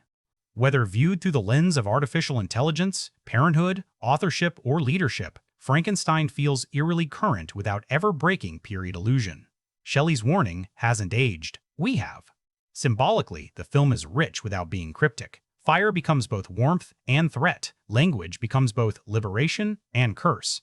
Thresholds, doors, windows, borders recur obsessively, visual reminders of who is allowed inside and who is left out. The creature lives in those liminal spaces, forever adjacent to humanity but never embraced by it. That image lingers. As a genre piece, the film quietly subverts expectations. This isn't horror built on fear of the other, it's horror built on recognition. You're unsettled not because the creature is unfamiliar, but because his pain is. His desire to be seen, his confusion at cruelty, his rage when hope is weaponized against him. The film turns empathy into its sharpest tool. Within Del Toro's career, Frankenstein feels like synthesis. The compassion of The Shape of Water, the moral rot of Pan's Labyrinth, the Gothic texture of Crimson Peak. All of it converges here, stripped of ornament, focused into something almost severe. If earlier films asked whether monsters could be loved, this one asks whether creators deserve forgiveness. Rewatchability depends on temperament. This isn't a comfort film. It doesn't reward casual viewing. But for those willing to return, it deepens. Details once missed become central. Silences grow louder. Motivations feel clearer and more damning. The film doesn't change. Your tolerance for its truth does. So who is this film for? It's for viewers who don't need reassurance. For audiences willing to sit with moral discomfort. For those who believe genre can carry philosophy without apology. It's not for everyone, and that's part of its integrity. Frankenstein refuses to compromise its identity for approval. Critically, its flaws are inseparable from its strengths. The pacing will test patience. The emotional weight can feel relentless. Some viewers will crave release that never comes. Those critiques are valid. They're also intentional. Del Toro makes you feel what his characters feel: exhaustion, longing, frustration. Relief would betray the premise. In the end, Frankenstein doesn't ask whether Victor was wrong to create life. It asks why, once he did, he refused to love it. That distinction matters. It shifts blame from ambition to neglect, from science to humanity, from act to aftermath. The final impression the film leaves is not terror, but sadness. A deep, lingering grief for something that could have been different if someone had stayed, if someone had listened, if responsibility hadn't been treated as optional. That's the legacy this adaptation claims. Not as the most thrilling Frankenstein, not the most iconic, but perhaps the most honest. A film that understands the monster was never the creature. It was the silence that followed his birth. The strange thing about Frankenstein is that it doesn't really end when the story concludes. It recedes. It sinks into you. Days later, scenes resurface uninvited. A look held too long. A silence that felt heavier than dialogue. This film isn't designed to be finished. It's designed to be carried. And that quality reshapes how we talk about its legacy. Most adaptations fade into reference points. This one behaves more like a moral irritant. It refuses to settle into nostalgia or iconography. There's no single image that replaces Boris Karloff's silhouette or James Whale's lightning-struck lab. Del Toro isn't interested in owning the myth visually. He's interested in destabilizing it ethically. That choice may limit pop cultural shorthand, but it deepens intellectual afterlife. What Frankenstein leaves behind is not a character people quote, but a discomfort people return to. It quietly alters how future adaptations will be judged. Any new version now has to answer a question this film makes unavoidable. What happens after creation? Not thematically, practically, emotionally, morally. Ignoring that feels like evasion. Already, the film has begun to influence how conversations around monsters are framed in genre cinema. The binary of creator versus creation feels antiquated in its wake. Del Toro reframes the dynamic as relational failure rather than moral opposition. That shift echoes outward. Stories about artificial intelligence, clones, engineered beings, even superheroes. Any narrative involving power without accountability now sit closer to Frankenstein than their creators may realize. There's also something quietly radical in how the film treats empathy. It doesn't present empathy as salvation, it presents it as obligation. Feeling for the creature isn't framed as noble, it's framed as necessary. And when characters fail to meet that necessity, the film doesn't punish them with melodrama. It lets consequences unfold naturally. That moral neutrality is unsettling because it mirrors real life. No thunder, no verdict, just aftermath. In academic and literary spaces, the film has already begun functioning as a bridge. Shelley's novel, often assigned but rarely felt, gains new immediacy through this adaptation. Students and scholars alike find themselves less interested in plot fidelity and more interested in ethical continuity. Del Toro's version doesn't replace the novel, it reopens it. That's rare. Adaptations usually close discussion. This one reactivates it. There's a generational component too. Younger audiences encountering Frankenstein first through this lens inherit a different mythology. The creature isn't an icon of horror. He's an emblem of systemic neglect. Victor isn't a madman. He's a cautionary portrait of brilliance unaccompanied by care. That reframing matters. Myths shape values. This film reshapes the myth. Interestingly, the film's resistance to comfort may be its greatest long-term strength. Movies that soothe age quickly. Movies that unsettle tend to endure. Frankenstein doesn't offer release, and that refusal creates durability. It becomes something you revisit, not for pleasure, but for clarity. Like a difficult book you return to at different stages of life and find newly accusatory each time. There's also the question of Del Toro himself.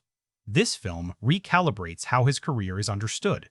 It strips away the assumption that his monsters exist to be loved. Here, love is the test, and most characters fail it.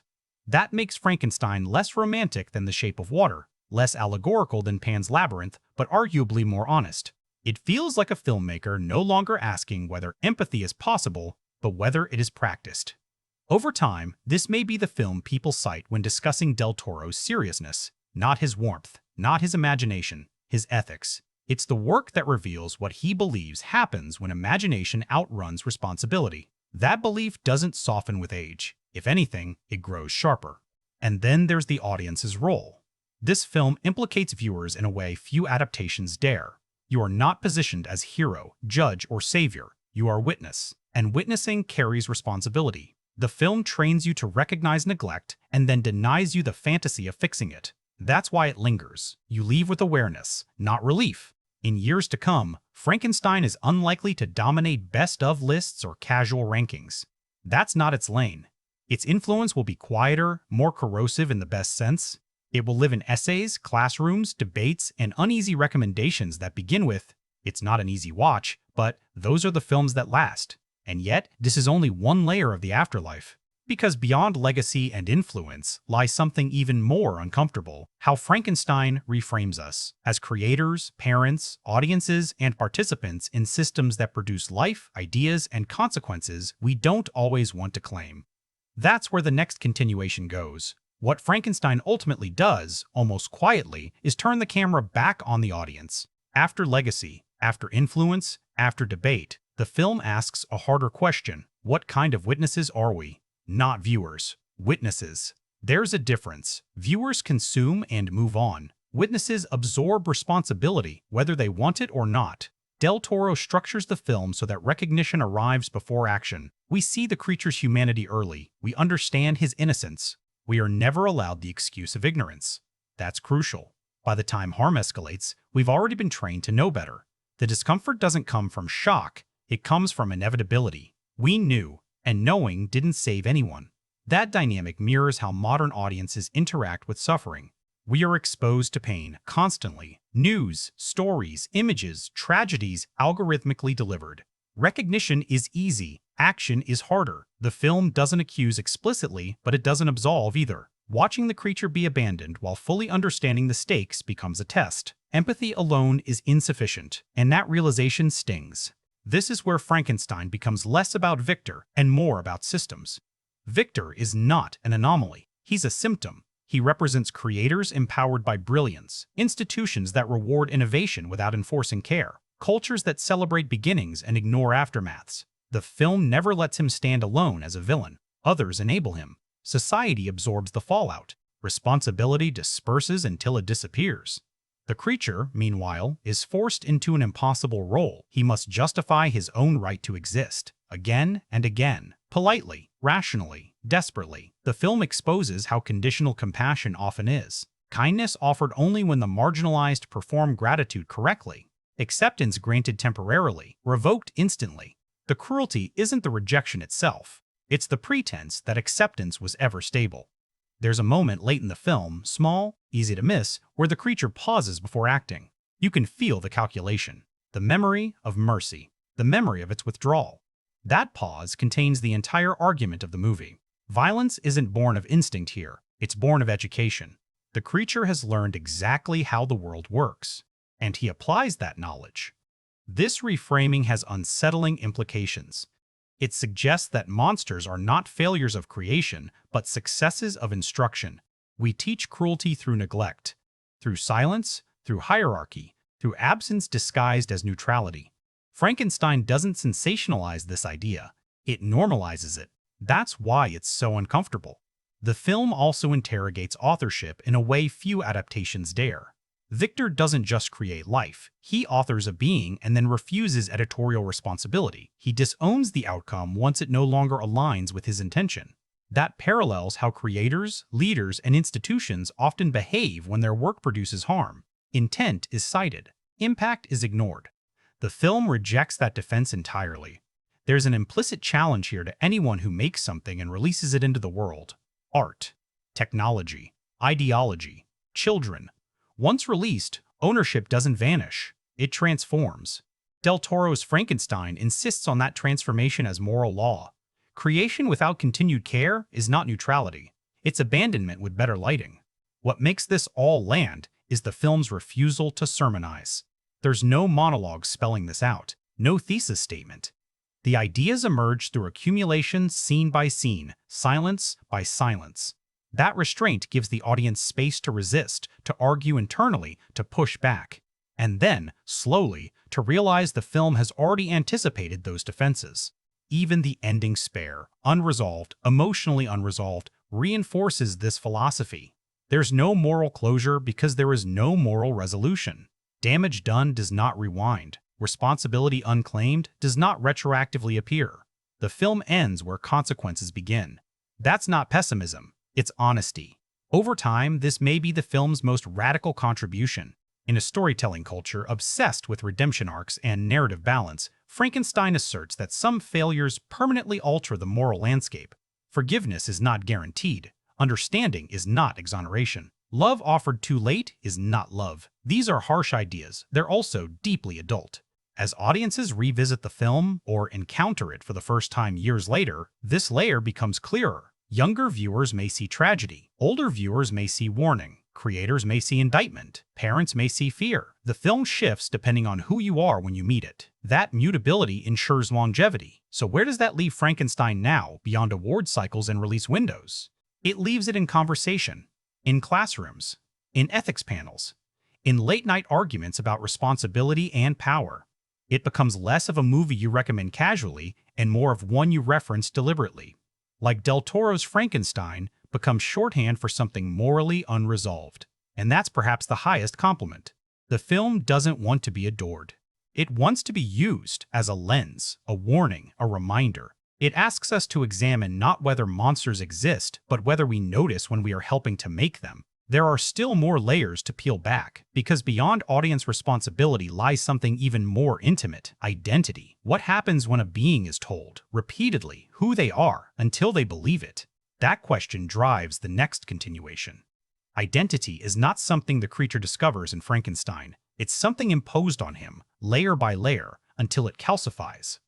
Del Toro treats identity not as an internal truth waiting to be unlocked, but as a negotiation with the world, one that the creature is never allowed to win. That distinction pushes the film into its most unsettling territory. At first, the creature exists without self-definition.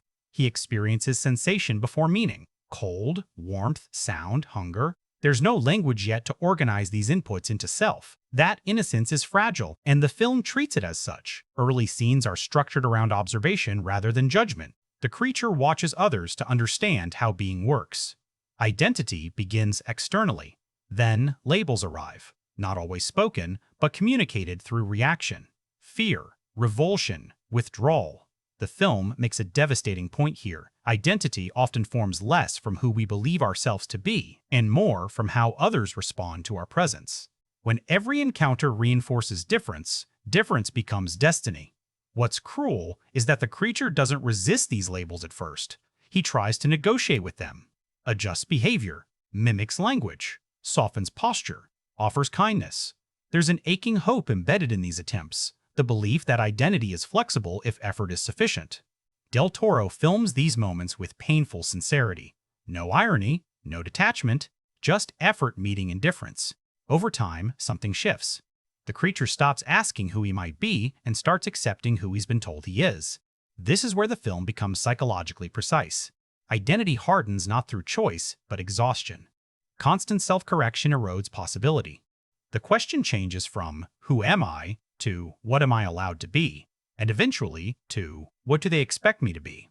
The tragedy is not that the creature becomes violent, it's that he becomes legible to the world only once he fulfills its expectations. When he embodies fear, suddenly reactions make sense. Suddenly, responses align. The film suggests that society often prefers consistency over justice. Monsters are easier to categorize than contradictions. Victor plays a central role in this identity collapse. As creator, he holds narrative authority. He defines the creature before the creature has language to define himself. That imbalance is catastrophic. The film treats naming as power. To name something is to limit it. To refuse to rename is to trap it. Victor never revises his story about what he has made, even as evidence contradicts him. That refusal becomes a prison. There's a haunting parallel here to real-world identity formation, particularly for those marginalized by appearance, origin, or circumstance. The film doesn't draw explicit comparisons, but it doesn't need to. The pattern is universal. When identity is externally imposed and internally resisted long enough, resistance collapses. Not because it was wrong, but because it was unsustainable alone. Language, once again, becomes double-edged. When the creature gains fluency, it doesn't free him. It sharpens his awareness of exclusion. He now understands not just that he is rejected, but why. That knowledge doesn't empower him. It deepens the wound. Del Toro is ruthless here. Education without belonging becomes cruelty with better grammar. By the latter half of the film, the creature's identity has stabilized, but at a terrible cost. He knows who he is because the world has made it clear. This is not self-actualization, it's surrender. And the film refuses to romanticize it. There's no triumph in his acceptance of monstrosity. There's only clarity. And clarity in this context is devastating. This is where Frankenstein quietly dismantles a comforting myth that identity is purely self-determined. The film argues the opposite. Identity is co-authored, and when one side refuses to participate responsibly, the result is distortion. Monsters are not born knowing they are monsters. They are taught. For viewers, this realization lands uncomfortably close to home. We all participate consciously or not in shaping others through reaction, silence, expectation. The film doesn't accuse, it observes, and that observation implicates everyone. As the creature's identity solidifies, something else erodes, possibility. The film treats lost possibility as the true tragedy. Not death, not violence. The quiet extinction of who someone could have been if met with care instead of fear. That loss haunts the film far more than any act of destruction. This focus on identity pushes Frankenstein beyond moral fable into existential inquiry. Who gets to define whom? At what point does imposed identity become internal truth? And is there a moment beyond which repair is impossible? Those questions don't end with the creature. They ripple outward, to Victor, to society, to us. Because identity isn't just something we have, it's something we help create in others. And beyond identity lies the final, most unsettling layer of the film's afterlife, irreversibility. What happens when damage can't be undone? Not narratively, not morally, not emotionally. That's where the next continuation leads. Irreversibility is the film's quiet, final verdict. Not death, not punishment, irreversibility. Frankenstein insists on a truth most storytelling avoids. Some damage cannot be repaired, no matter how sincere the regret that follows. Del Toro doesn't frame this as cruelty. He frames it as physics. Actions create momentum. Momentum doesn't negotiate. By the time Victor begins to understand the scope of what he's done, the film has already closed the door on restoration. That timing matters. Realization arrives too late, not because Victor is incapable of remorse, but because remorse is not the same as responsibility. The film draws a hard line between the two. Feeling bad does not rewind harm. Acknowledgement without action is emotional theater. This is where the film's moral spine fully reveals itself. Most narratives allow a final act, correction, a sacrifice, an apology, a last-minute act of love that balances the scales. Frankenstein denies that comfort. Victor's late awareness changes nothing. The creature doesn't suddenly heal because his creator understands him. Understanding is not medicine. Care, offered after abandonment, is not care. It's regret. The creature understands this before Victor does. That's one of the film's most devastating asymmetries. The created being comprehends irreversibility faster than the creator.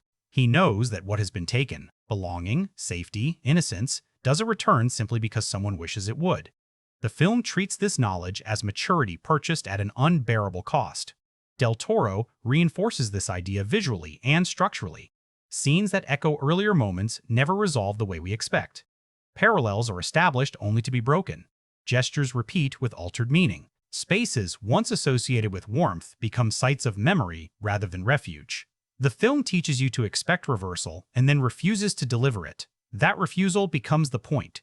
Irreversibility also governs the film's emotional economy. Pain accumulates without being discharged. There is no narrative mechanism for balance. This mirrors real trauma far more accurately than redemption arcs ever could. Harm changes the shape of a life. Even healing doesn't restore the original form. The film respects that truth by refusing cosmetic closure. This stance reframes how we interpret the creature's final choices. They are not framed as madness or evil. They are framed as conclusions. Logical, horrifying, inevitable. Once identity has been imposed, Once possibility has been extinguished, once repair has been denied long enough, the range of available futures collapses. The creature chooses from what remains. Victor, by contrast, continues to believe, until the end, that intention might still matter. That desire to matter, to retroactively justify oneself, becomes its own form of selfishness. The film doesn't demonize it, it exposes it.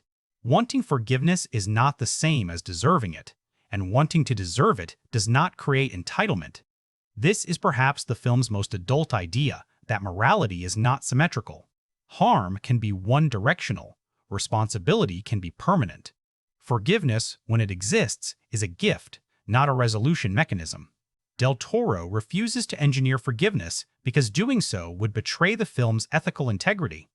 For audiences, this is destabilizing. We are conditioned to expect narrative justice. We want wrongs acknowledged and then addressed. Frankenstein acknowledges them and stops.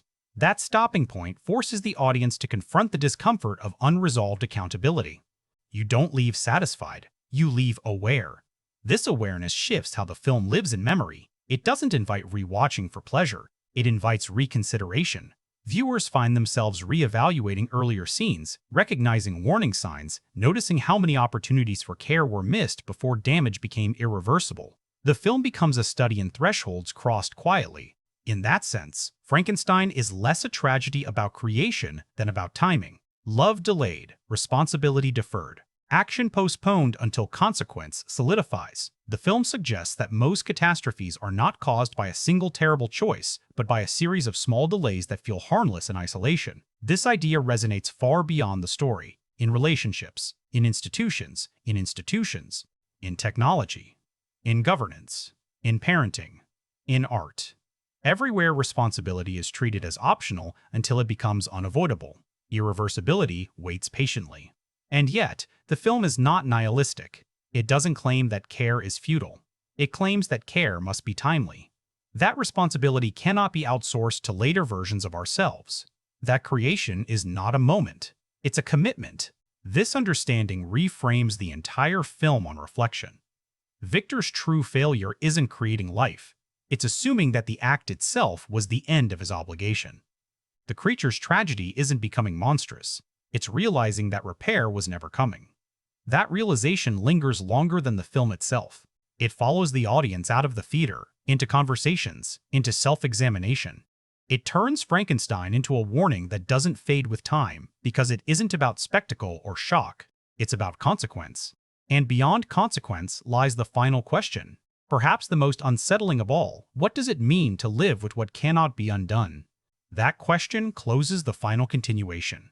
Living with what cannot be undone is the final, quiet terrain Frankenstein leads us into. Not catastrophe, not spectacle. Aftermath.